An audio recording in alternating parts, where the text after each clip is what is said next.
आवाज और हम लोग चर्चा करने की देश के आर्थिक हालात पर जो राजनीतिक बवाल मचा है उसमें कितनी सच्चाई है। हर्षवर्धन जी, दो सवाल घूम फिर करके आ रहे हैं। पहला कि रुपया क्यों गिर रहा है, पहले गिर रहा था तो आप कांग्रेस सरकार को घेरते थे, अब भाजपा सरकार क्यों नहीं घिरे इसमें। दूसरा, पेट्रोल डीजल के दाम जब पहले बढ़ते थे तो आप सरकार को यानी भाजपा सरकार कांग्रेस सरकार को घेरती थी, आज कांग्रेस क्यों नहीं भाजपा सरकार को घेरे। नहीं, देखिए, ये जो सवाल है आपका, इसमें कोई बट है ही नहीं। दुर्भाग्य ये है कि आज भी कांग्रेस जब कहती है कि कोई आंदोलन कर रहा है तो उसको स्वर्गीय सुषमा जी याद आती हैं। अब सुषमा जी तो आएंगी नहीं उनके लिए आंदोलन करने, और हमें तो नहीं समझ में आता कि अगर महंगाई को लेकर, दूसरी चीजों को लेकर जो मुद्दा है तो उस पर विपक्ष आंदोलन क्यों नहीं करता है। करना चाहिए, जमकर करना चाहिए, और अगर वो आंदोलन करते हैं तो उसको मीडिया में भी कवरेज मिलेगी, उसकी चर्चा भी होगी। दूसरा, सबसे जो बड़ा सवाल है जिसको बार बार पूछा जा रहा है कि रुपया क्यों गिर रहा है। अब चूंकि ये किसी एक डिबेट में, आप तो चूंकि बिजनेस चैनल में है, बिजनेस जर्नलिस्ट हैं, अच्छे से जानते हैं, ये आशुतोष जी भी जानते हैं, लेकिन चूंकि उनको पता है कि ये अभी 5 मिनट की 2 मिनट की बातचीत में खत्म नहीं हो पाएगा, तो इसलिए ऐसे सवाल खड़ा करते हैं। लेकिन कुछ मैं बातें जरूर बता देते जिससे लोगों को समझ में आसानी से आ जाए। 28 फरवरी से नई इंपोर्ट बिल का मसला है। 28 फरवरी के बाद उसमें बहुत शार्प राइज हुआ है, यानी बहुत तेजी से हमारा वो बिल बढ़ा, क्योंकि एक तो जब दुनिया में इस तरह की क्राइसिस आती है तो हर किसी को जो ट्रेड करेंसी है डॉलर, उसकी तरफ भागना होता है। अब ये कोई सामान्य जो बुद्धि वाला व्यक्ति है वो भी जानता है, इसके लिए हमारी तरह अर्थशास्त्र का विद्यार्थी होने की जरूरत नहीं। मैं तो अर्थशास्त्र का विद्यार्थी हूं, मतलब मैं मास्टर्स इन इकोनॉमिक्स हूं, मैं अच्छे से जानता हूं कि क्या होता है। तो पहली बात तो ये कि उस तरफ भागता है, इसलिए बड़ी तेजी में होता है। दूसरा, जो गोल्ड का हमारे यहां है, ये ट्रेडिशन के तौर पर, ब्लैक मनी के तौर पर, सिक्योर के तौर पर, अलग अलग तरीके से उसको रखा जाता है। मेरा ये मानना है, जो आप एक सवाल पूछ रहे थे सरकार को क्या करना चाहिए, गोल्ड पर बड़ी रोक लगाना चाहिए। जो कोशिश नेहरू जी करके थक गए, नहीं हो पाया, इंदिरा जी करके थक गई, नहीं हो पाया, नरसिम्हा राव करके थक गए, नहीं हो पाया, राजीव गांधी करके थक गए, नहीं हो पाया। मुझे लगता है कि एक प्रयास नरेंद्र मोदी को भी करना चाहिए, क्योंकि गुडविल वाले प्राइम मिनिस्टर हैं, उनके कहने से लोगों ने सब्सिडी छोड़ी है, उनके कहने से लोगों ने बहुत कुछ छोड़ा है, तो ये एक काम हो सकता है। अब तीसरी जो जरूरी चीज है, जिसको आपने एक पहलू बताया कि अगर हमारी इकोनॉमी तेज भागेगी तो उसमें कंजम्पशन बढ़ेगा, जिसमें क्रूड ऑयल यानी पेट्रोल डीजल बहुत ज्यादा है। हमने ऑल्टरनेटिव एनर्जी का काम किया है। आप ये जानकर हैरान रह जाएंगे, खास करके जो बिजनेस के लोग हैं वो भी इधर कम ध्यान देते हैं, कि अभी हमने 264.5 गीगावाट, ये आज का पीक प्रोडक्शन है, रिकॉर्ड, और उसको हमने सक्सेसफुली मेट कर दिया। यानी 2013 में जो नॉर्दर्न ग्रिड फेलियर हो गई थी, भारत अंधेरे में डूब गया था। अभी सोचिए अगर कच्चे तेल के साथ हमारी इलेक्ट्रिसिटी वाली स्थिति होती। लेकिन दुर्भाग्य है कि देश का बौद्धिक वर्ग इन सब की बात नहीं करता, उसको मोदी को हटाना। और कोई बात नहीं, वो ये अभियान चलाना चाहते हैं, उनको चलाना चाहिए, लेकिन जो इलेक्ट्रिसिटी का कंजम्पशन आज रिकॉर्ड पे है, उसको हमारे जो देश की कंपनियां हैं, जो देश की सरकार है, वो अगर इसको मैनेज कर रही तो इसकी बात होनी चाहिए। तीसरी सबसे महत्वपूर्ण बात एक और जो बहुत जरूरी है, जब हम फास्टेस्ट ग्रोइंग इकोनॉमी हुए हैं, बहुत सी चीजें हमने अपने यहां तैयार करना शुरू की, लेकिन वो अभी पीएलआई स्कीम में उसका बहुत छोटा हिस्सा है। अभी भी उसको बनाने के लिए, जिसको हम असेंबलिंग कहते हैं, कुछ हिस्सा बनाते हैं, उसके लिए भी जो माल चाहिए, जो चीजें चाहिए, वो इंपोर्ट होकर आती है। अब ये इतना लंबा विषय है कि उस पर अलग से बात करेंगे, लेकिन वो भी एक बड़ा मसला है। हम धीरे धीरे उस तरफ बढ़ने की कोशिश कर रहे हैं, और बीच बीच में बड़े डिसरप्शंस के बाद भी हमने अपनी इकोनॉमी को संभाल कर रखा है। इसीलिए चाइना +1 मॉडल की बात, इकोनॉमिक मॉडल की बात दुनिया एक्सेप्ट करती। हमारे यहां के विद्वान लोग, राजनीतिक लोग ना करें, वो अलग बात है। आशुतोष जी, सवाल का जवाब नहीं मिला कि रुपया 97 क्यों पहुंच रहा है। खैर छोड़िए, मैं आपको 2-3 डेटा खाली देना चाहता हूं। नहीं मिला मुझे। नहीं आशुतोष जी, मैंने तो देखिए अपने तथ्यपूर्वक बताया। नहीं मिला जवाब, इसलिए सवाल का जवाब नहीं मिला, ये एक झूठ है। आपने एक झूठ से शुरुआत की। मैंने शुरुआत ही चारों पॉइंट गिनाए। मतलब अगर आपको ये तो नहीं समझ में आया, बताइए, मैं फिर से दोहराऊं, या अगर आप चाहते हैं कि नहीं इसी तरह से डिबेट हो तो अलग बात है। नहीं हर्षवर्धन जी, देखिए मैं कभी नहीं कहता कि आप झूठ बोल रहे हैं या बीजेपी के लोग झूठ, मैं कभी कहता ही नहीं। हाँ, मेरे ऊपर कहेंगे तो जरूर उसका जवाब नहीं मिलता। मैं जवाब नहीं दूं ऐसा हो यार, ये तो नहीं, ये तो जरूरी नहीं ना कि आप जो जवाब दो, जवाब मेरे हिसाब से हो। नहीं, तो आपको कहना चाहिए समझ में आया ये जवाब, आपको मेरा जवाब नहीं समझ में आया। मान लीजिए नहीं समझ में आया, चलिए मान लीजिए मुझे समझ में नहीं आया, मैं क्रेडिट आपको देता हूँ। अब क्यों नहीं समझ में, बताएंगे। फंडामेंटल प्रॉब्लम क्या है फंडामेंटल प्रॉब्लम मैं आपको लेके चलूंगा 2020 जनवरी से मार्च, कोविड के ठीक पहले। उस क्वार्टर में जो हमारा जीडीपी ग्रोथ था वो 3.1%। जो मैन्युफैक्चरिंग सेक्टर था उसकी ग्रोथ थी, कॉन्ट्रैक्ट किया था 1.4, नेगेटिव ग्रोथ 1.4%। कंस्ट्रक्शन इंडस्ट्री का जो नेगेटिव ग्रोथ था 2.7%।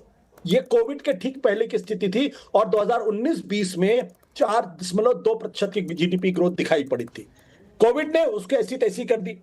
दिक्कत क्या है कि ये सरकार स्वदेशी के चक्कर में फंसकर आरएसएस के आर्थिक ज्ञान के चक्कर में इतनी बुरी तरीके से फंसी हुई है कि 2014 में उसने टारगेट रखा था कि 2022 में हमारा मैन्युफैक्चरिंग सेक्टर का जीडीपी ग्रोथ में जो कंट्रीब्यूशन है उसको 25% कर देंगे।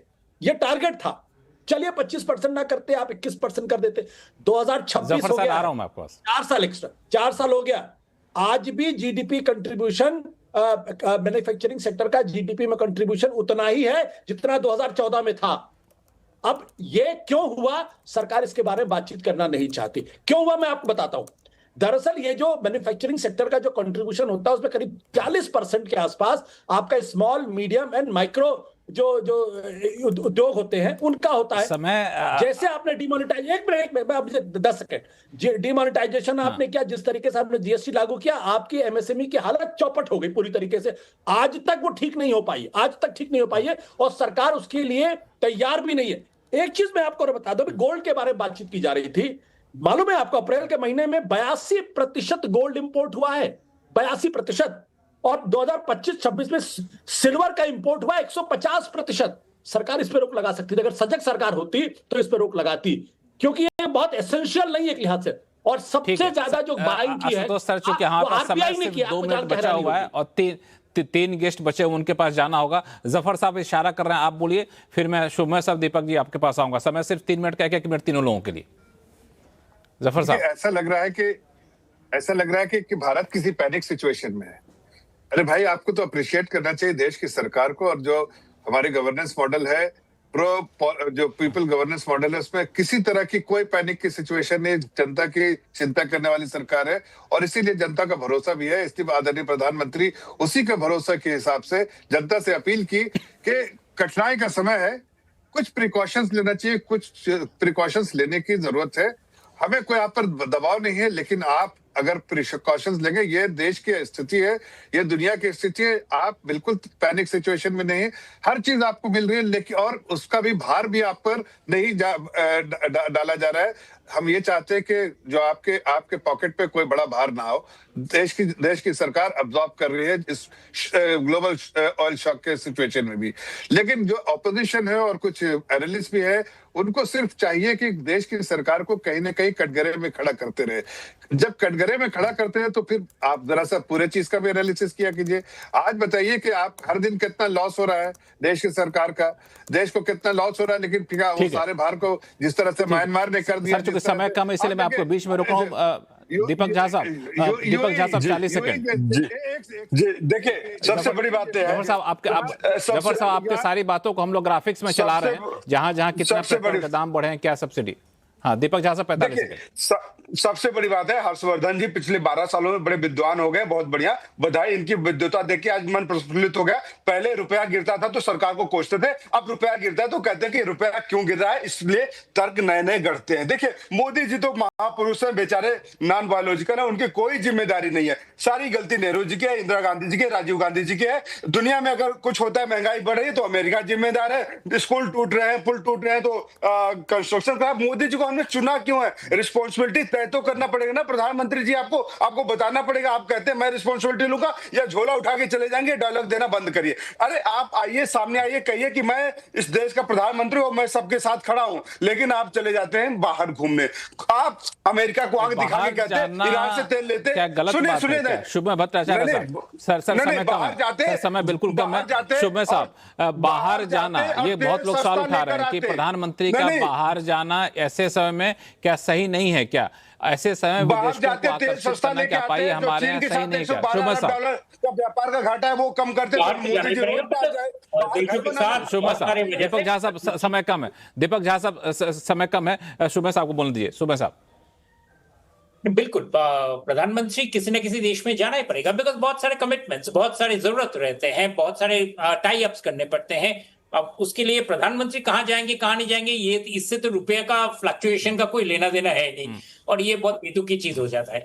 पॉइंट ये है कि हमारा इस वाला मौका, इस वाला जो अभी जो दौर चल रहा है, वो एक रिफॉर्म्स का एक बहुत बड़ा चांस है, वो सरकार ले रही है नहीं।